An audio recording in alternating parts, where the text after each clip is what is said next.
Most people believe that once you earn a second citizenship, it's yours forever. That's not true. Multiple countries have active constitutional provisions that allow them to strip your naturalized citizenship if you stay away for too long. We're not talking about residency permits. We're talking about citizenship, the passport, gone. Today, I'm going to walk you through every country in the Americas and Europe where this can happen, including the specific time thresholds that trigger it, some as short as 3 years. I'm going to break down the real compliance cost of keeping each citizenship alive once you're abroad. And I've got an uncomfortable truth for you.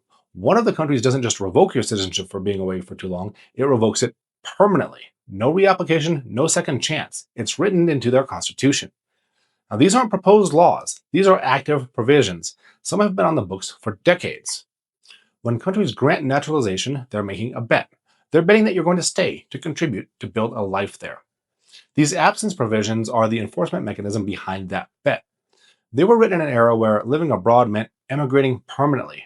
Nobody anticipated our current world of digital nomads, remote workers, and passport portfolio strategies. But here's the pattern. These laws aren't being repealed. Some of them are being updated. Ireland just overhauled its entire citizenship revocation framework in 2025 after a Supreme Court ruling found that the old process was unconstitutional. The Netherlands extended its absence clock from 10 years to 13 in 2026. They're not removing the mechanism, they're modernizing it. And here's what most immigration attorneys don't tell you. They almost never flag these provisions during the naturalization process. You find out about them the way that most people do, after it's too late. Now, I do want to be upfront about one thing. In our research, particularly with Mexico, we have not found any publicly documented cases of anyone actually having their naturalization revoked under these absence provisions. These laws seem to be rarely, if ever, enforced in practice. But that's not a good reason to ignore them. We are covering this because we believe in informed decisions. The law is the law, and enforcement posture can change overnight, and the burden of compliance will always be on you, not on the government to remind you. So, protect your investment with the right information. Let's start with the shortest fuse, Paraguay. 3 years of unjustified absence and a court can strip your naturalized citizenship. Article 150 of the Paraguayan Constitution allows this. So say you naturalized in 2023, left in 2024, and don't return until 2027. The government could then petition a Paraguayan court to revoke your nationality. Now, it does require a judicial declaration, so there does actually have to be a petition brought by the government that could make enforcement less likely, but not impossible. This is still a live provision. In Mexico, where I live, 5 consecutive years outside of the country. Article 37 of the Constitution permits this. So say you naturalize after your residency period, move back to the United States if you're from there, and 5 years later, your Mexican citizenship would become legally void. Now, born Mexicans, natural born Mexicans, are completely immune. They can never lose their nationality under any circumstances. But naturalized, 5 years and the clock runs out. Now, a newcomer to the international scene is El Salvador. They have a 5 consecutive year absence law as well. But El Salvador has a second provision as well that's even shorter. It's only 2 consecutive years of absence if you choose to return to your country of origin. So, if you're an American who naturalized as a Salvadorian and you move back to the United States, the clock isn't 5 years, it's 2. Article 94 of the Constitution permits this. Now, El Salvador does include a bit of an escape clause. The Constitution says, unless permission was granted in conformity with the law. So, there is a formal authorization process for extended absences, but you have to know it exists and file for it before you leave. Nobody's going to chase you down and hand you this form. Then there's the Dominican Republic, which revokes your citizenship if you're absent for 10 years, which is the longest fuse in the Americas. But they also have a special Boomerang clause. If you establish a permanent foreign residency outside of the Dominican Republic within 1 year of naturalizing, you can lose your Dominican citizenship immediately. So these numbers, 3 years, 5 years, 2 years if you go home, these aren't theoretical. These are law. Now let's go over to Europe. Different mechanisms, but the same outcome. In Ireland, if you're naturalized as an Irish citizen and you lived outside of Ireland for 7 continuous years, you are required to file an annual declaration of intention to retain Irish citizenship. Form 5, they call it. You file this with an Irish embassy or with the Department of Justice. You do this every single year. If you miss it, the Minister for Justice has the power to revoke your certificate of naturalization and cancel your passport. This only applies to naturalized citizens. Born Irish and Irish citizens by descent are completely immune. Now, the compliance cost for most of these is low. 1 form a year, you can email it.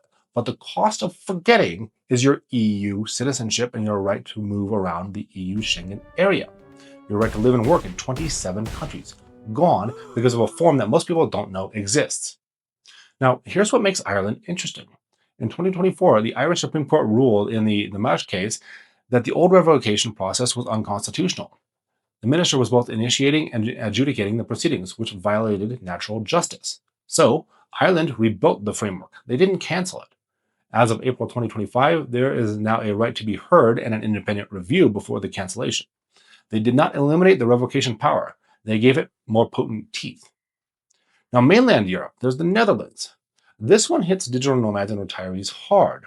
If you hold dual nationality and you've lived outside of the Netherlands, the EU, and the Dutch Caribbean territories for 13 consecutive years, you will automatically lose your Dutch citizenship. Automatically. There is no hearing, there is no warning letter. It just happens administratively.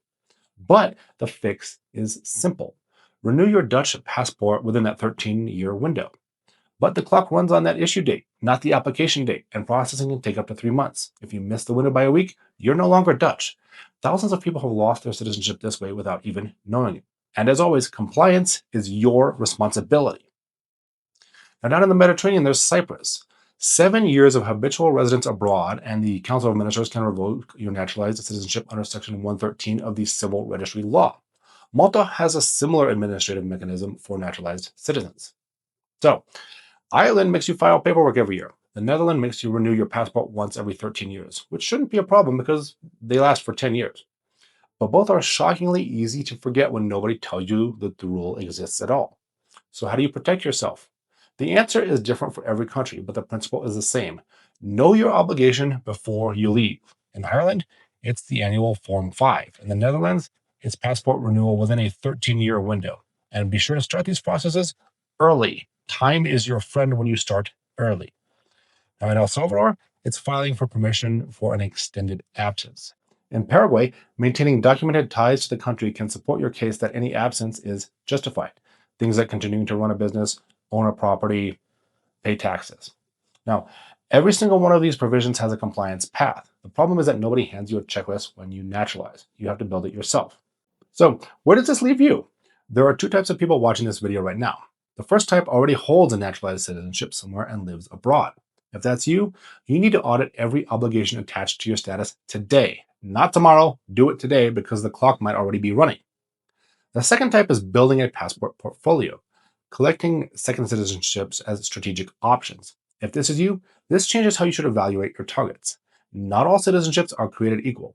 Some are more permanent than others. Some are more conditional. And those conditions are buried deep within constitutional articles that most people never read. For contrast, let's talk about where this doesn't happen. The United States, Canada, the United Kingdom, Australia, naturalized citizenship is functionally permanent. Loss only happens through fraud, treason, or voluntary renunciation. You can live abroad for 50 years and your passport is still valid. Your citizenship still exists.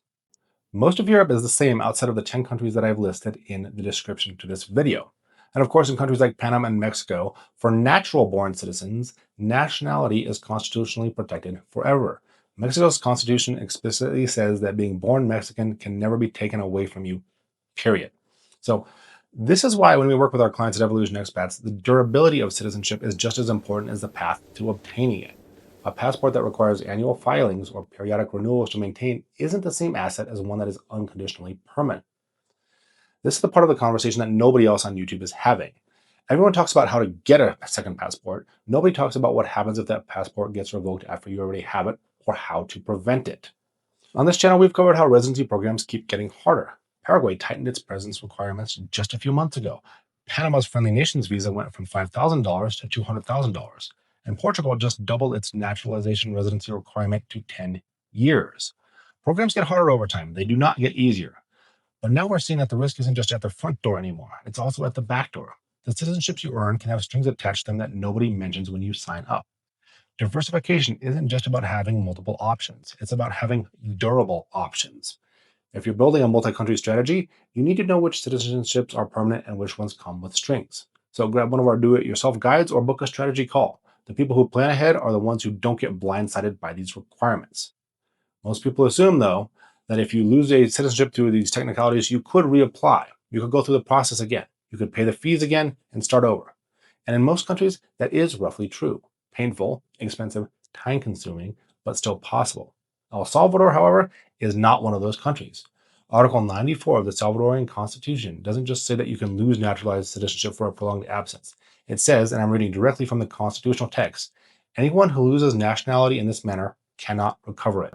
And remember, for El Salvador, the trigger isn't just 5 years absent from the country. It's 2 years if you went back to your country of origin.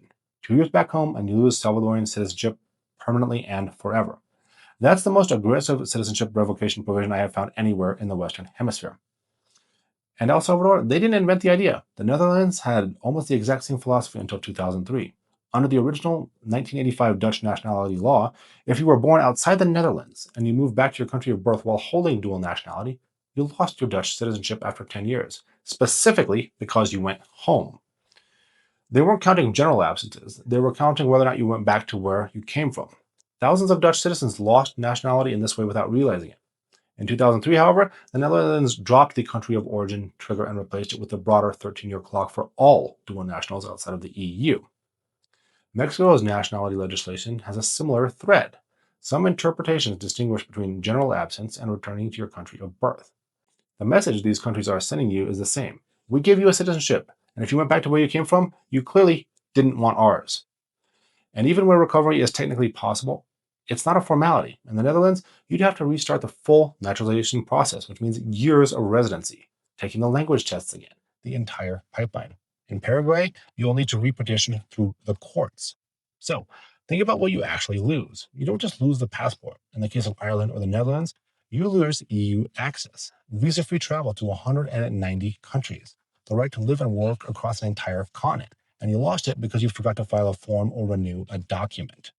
Born citizenship is the only status that truly cannot be taken from you in most countries.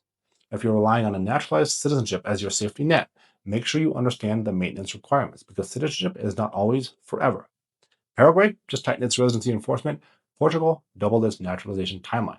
The Netherlands is proposing to extend its naturalization requirement from 5 years to 10 for all visas. I'm covering the EU changes in a separate video.